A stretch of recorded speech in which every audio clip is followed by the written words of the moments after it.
Kumusta mga ka-agri? Ngayon, sasamahan ko kayo sa isang kumpletong journey. Mula sa iisang buto, aalamin natin ang lahat ng sekreto para magkaroon ng masaganang ani ng sikat na Lara Pepper. Tara, simulan na natin to! Ayan, silipin nyo. Ito yung goal natin, di ba? Isang taniman ng Lara Peppers na grabe malusog at hitik na hitik sa bunga. Ito mismo yung pupuntahan natin sa gabay na to at ipapakita ko sa inyo step by step kung paano to maaabot. Okay, so para di tayo maligaw, ito yung magiging roadmap natin. May 5 importanteng yugto. Unahin natin yung pundasyon, yung mga buto at lupa. Tapos, sa bukid na tayo, pag-aalaga, proteksyon sa peste, at syempre, yung pinaka-inaabangan, ang sekreto sa masaganang ani. Sige, simulan na natin sa Section 1, ang pundasyon. Alam nyo, dito talaga nakasalalay ang lahat. Sabi nga nila, start strong, finish strong. Ang matibay na simula, yan ang garantiyan ng isang malusog na tanim. Kaya tutok muna tayo sa paghahanda ng buto at lupa. Okay, 4 na simpleng steps lang to para sa mga champion na punla. Una, timplahin natin yung ideal na soil mix. Pangalawa, at ito super importante to, painitin nyo yung lupa ng mga 10 minuto. Bakit kamo? Well, para yan ma-sterilize, para patay lahat ng mga salbahing mikrobyo o itlog ng peste na pwedeng manira sa mga baby plants natin. Gets? Okay, pangatlo, itanim ang buto sa tamang lalim. At last, ilagay ang mga punla sa isang lugar na, alam mo yun, may silong pero mahangin para lumakas sila. O, teka, bago natin sila isabak sa bukid, kailangan muna ng konting training. Tinatawag natin itong hardening o pagpapatibay. Basically, ibibilad natin sila sa araw ng paunti-unti for about 2 to 3 days. Tapos, yung best time para maglipat tanim, sa hapon. Para hindi sila ma-stress, para di sila mabigla, iniihanda natin sila, kumbaga, para sa kanilang new home. Okay, so ready na ang ating mga pula. Mula sa nursery, lipat na tayo sa main field. Dito sa stage na to, ang keyword natin ay precision, pagiging eksakto. Kasi yung tamang sukat at paghahanda ng taniman, naku, dyan nakasalalay yung magandang paglago nila.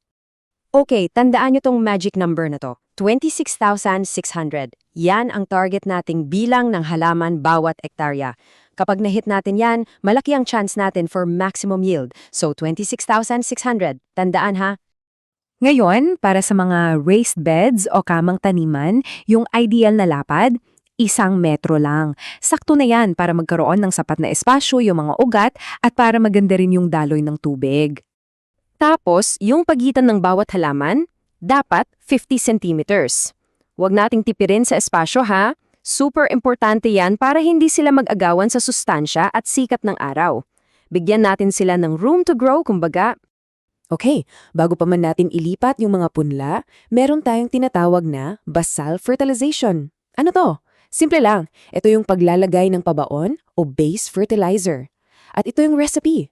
For every 2 meters ng bed, maghahalo tayo ng 60 grams ng 15-15-15 at 3 kilong organic compost. Ito yung parang welcome meal ng mga halaman natin sa bago nilang pwesto. Ayan, Section 3 na tayo, the growth. Nakatanim na yung ating mga Lara. So ang tanong, anong susunod? Ngayon, pag-uusapan natin kung paano sila papakainin ng tama sa tamang oras habang sila'y lumalaki. Itong schedule na to, ito ang magiging Biblia natin sa pag-abono.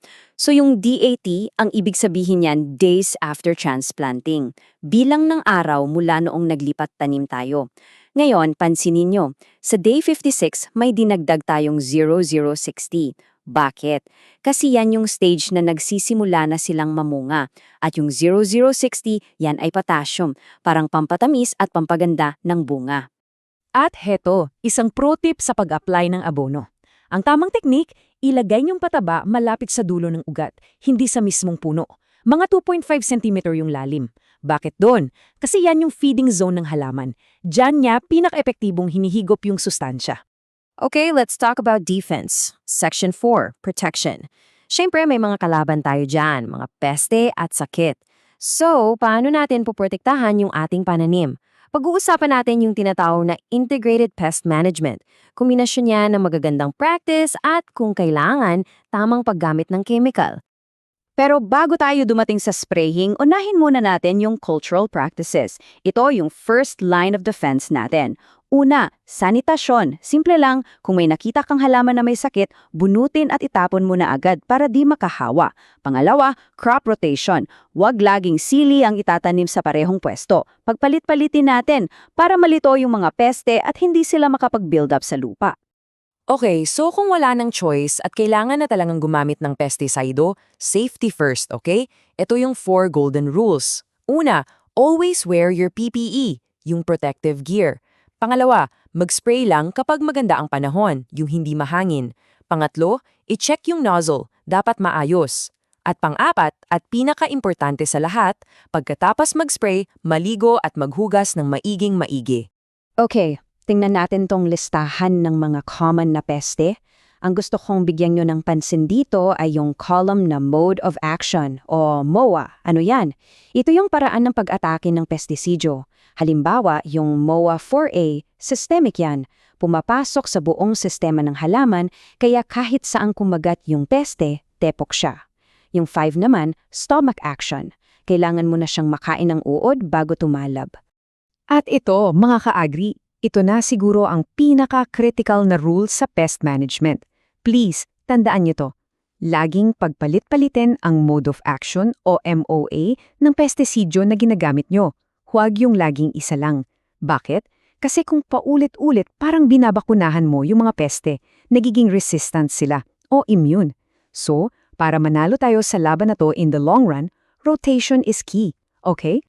Ayan na! Finally, nasa huling yugto na tayo. Section 5, the reward. Ito na yung gantimpala. Dito, pagsasamahin-samahin natin lahat ng napag-usapan natin para makuha na natin yung inaasam-asam nating masaganang ani. So, para i-recap, heto yung checklist nyo para sa tagumpay. Una, simulan sa malusog at hardened na seedlings. Pangalawa, tandaan yung 26,600 na bilang at 50 centimeters na distansya. Pangatlo, huwag kalimutan yung pabaon na basil fertilizer. Pangapat, sundin yung schedule ng pag-abono. Panglima, yung depensa natin, crop rotation at sanitasyon. At ang pinaka-importante sa lahat, paggagamit ng pamatay peste, maging ligtas at i-rotate yung mode of action. Simple lang, di ba? At kapag sinunod natin lahat yan, eto yung magiging resulta. Ang bunga ng lahat ng pagod at tamang pag-aalaga. Mga Lara peppers na malusog, makikinang, at grabe, hitik na hitik sa bunga. Ito yung patunay, di ba, na kapag sinunod ang tamang proseso, sigurado ang tagumpay. So ayan na, nasa inyo na ang gabay, ang kumpletong kaalaman. Ngayon, iisa na lang ang tanong, handa na ba kayong umani?